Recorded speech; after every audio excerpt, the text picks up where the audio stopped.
I'm Malcolm Van Delst, and this is an excerpt from How Low Can You Go, Book 5 in the Do the Wrong Thing series. Last week, Ava got her brother a job, Sagons got stuck in some curtains, Ava got drunk on the phone with Rick and took off her top in a bar in Release, among other adventures. This chapter is called Owen's Boxes. September. Holy shit, am I learning? People, forget it. Greg and I are on a break. He was never anything but a fill-in. Nonetheless, he will become one of the most significant relationships of my life. How does it happen that a stand-in gets the main role?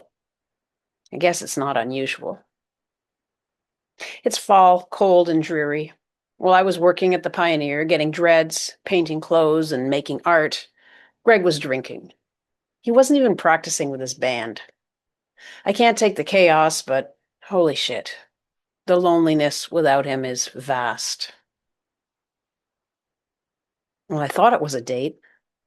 Owen, a bike courier, has a shaved head and baby face, doesn't smile much, but wears a leather jacket, tight black jeans, and docks taller than mine, at calf height, well. He asked me if I want to go biking. We bomb around the Parliament buildings on paths I didn't know existed. A squirrel runs along a railing beside me at one point. How cute. Then it launches itself at my front wheel, gets caught for a sec, and flung off. Was it aiming for me? My scream causes Owen to stop. When I tell him what happened, he grins. Maybe it's got rabies, he says. He doesn't appear to be joking, but he's not concerned either. After a couple hours, we go back to his apartment and drink tall boys. He doesn't kiss me. Jesus fucking Christ. I glance down to the churning water below. Focus, Ava. Gray plank, stay on it. Don't wobble into that space between planks. You can do it. 8 inches is wide enough. I focus on Owen, biking ahead of me in his leather jacket and tight jeans. He wouldn't take me somewhere dangerous. No, I mean, yes, he obviously would. There's something wrong with him. At the beginning of this old unused train bridge, there were railings, but the further we bike, the more broken these safety barriers are until now, where they just don't exist at all. I choke back the panic and stare at Owen's back and the shore beyond him, at least a quarter mile till there's land underneath us. The clouds above threaten rain, though it could also be snow or something in between. The wind blows. I will myself to untense, to stay alert to wind gusts or changes in the board below me. Do you want to go biking in the hills outside of Lascaux? Owen had asked. Sounds nice. I'd imagined fall leaves and fresh air. Owen sleeps in a closet. His apartment. Did I tell you about his apartment? I don't think I did.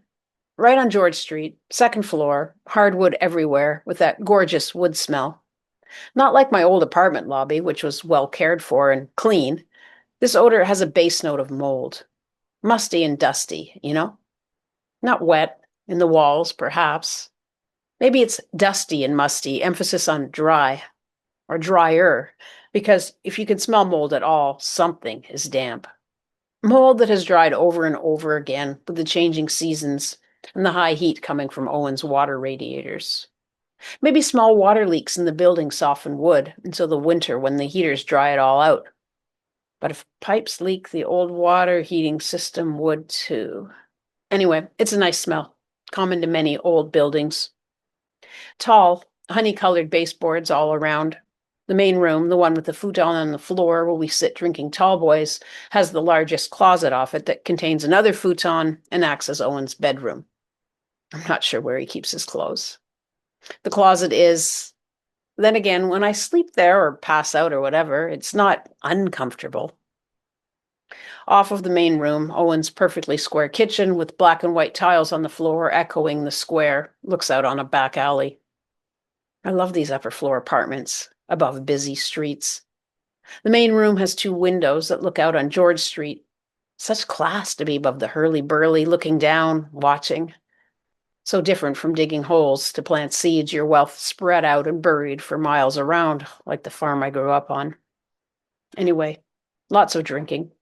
The first night that Owen says I can stay over, I assume, hooray, that we're going to have sex. Nope. We crash and he turns his back to me. I barely sleep. In the morning, he rolls over and kisses me, does the deed. I come and I'm happy or happier because later at Mercy Street, a woman I barely know will ask me, "Aren't you afraid of Owen? You know he raped someone." "Can't rape the willing," I'll laugh. We're not in a relationship. No way. I guess it's hard to be in a relationship with a woman who doesn't want to get married, doesn't want to have children, yet believes that the only role for a woman in a relationship is wife and mother. None of this is formulated in my mind, by the way. I only know fight, adversity, and antagonism. The what's the word I'm looking for? I know how to find enemies, but friends or supporters, fight, fight, fight. A nebulous God will save me in the afterlife. This would be my parents' way of being. Ugh. Today is a bad day for words. They're all at the tip of my tongue, but not coming out of my fingers. Combat. I know combat. Vibration. This word was not at the tip of my tongue, but I like it a lot. A combination of beliefs, emotions, and reactions with little self-directed action. I'm being harsh here to my parents. I did not walk in their war-torn shoes. Culture. My parents' vibration. Their culture. When Owen drinks, he talks about his childhood in the British Columbia forest cult. I was bathed in calf's blood, he says, with the other children. Is Owen strange because of this story, or is this story because of Owen's strange? I don't ask for more details. If it's true, I don't want to know about it, and if it's not true, I don't want to know about it either. My dad was a trucker, he says, and so my mom took me to the commune. Next chapter, it gets cold. Amoeba is older and more dilapidated. I mean, falling apart and uncared for, like the houses Greg lives in, not like Knird and Doof is covered in graffiti, which is a form of care. Knird and Doof is not as neglected as Amoeba, but Johnny doesn't put on art shows or have bands play there anymore. Simon runs Amoeba. I don't know if it's his age, possibly. I simply wouldn't know what to say to him, and while I can always fuck for communication, I wouldn't with him. I mean, if he wore a leather jacket or he dresses in a woolish trench coat and nondescript, brownish scuffed boots. Keeps them on even when he's inside. If he cut his hair short, he'd look like a character in a Beckett play. An artist, supposedly. There's a crazed light in his eyes that unsettles me, and his smile is always crooked. The work at Amoeba, muddy swirls on old boards. Simon painted one plank with a faceless creature that is sort of eye-catching. Everyone oohs and ahs over it. I roll my eyes. Well, no. I say the right things. Wow, Simon, amazing. He glows. Who doesn't when they're praised? Greg and I drinking together at Mercy Street. He fills my glass 3/4 and his full, finishing the picture. Hey, I say, you gave yourself more. Oh, Jesus, he sneers. Why are you such a bitch? Why are you such an asshole? We look at each other and laugh. He doesn't fill my glass, though. Don't, says Greg. Just don't. Why not? Because I did, and it's bad. I woke up in a snowbank and couldn't remember getting there.